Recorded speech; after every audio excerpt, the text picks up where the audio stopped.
రాజమౌళి ఎంతో ప్రెస్టీజియస్గా తెరకెక్కిస్తున్న మూవీ వారణాసి. మరి ఈ వారణాసికి సంబంధించి ఏ చిన్న న్యూస్ కూడా నిమిషంలో ట్రెండ్ అయిపోతుంది. అయితే విజయేంద్ర ప్రసాద్ గారు ఈ మూవీకి కథని అందిస్తున్నారు. విజయేంద్ర ప్రసాద్ గారు రీసెంట్గా ఒక సందర్భంలో ఈ సినిమాలో యుద్ధం సీక్వెన్స్ గురించి రివీల్ చేయడం జరిగింది. అసలు యుద్ధం ఎవరెవరికి మధ్య జరుగుతుంది అనేది ఆయన చెప్పారు.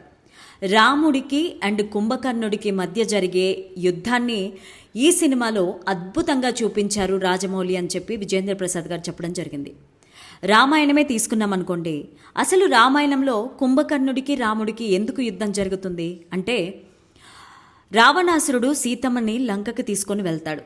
ఆ సందర్భంలో రాముడు వానర సైన్యంతో రావణాసురుడి మీద యుద్ధానికి వస్తాడు.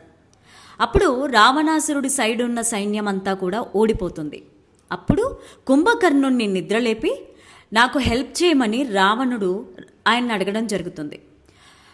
కుంభకర్ణుడు ఏం చేస్తాడు అంటే, రాముడి మీద దేవుడి మీద యుద్ధానికి వెళ్ళడం తప్పు అని రావణాసురుడికి చెప్పడం జరుగుతుంది.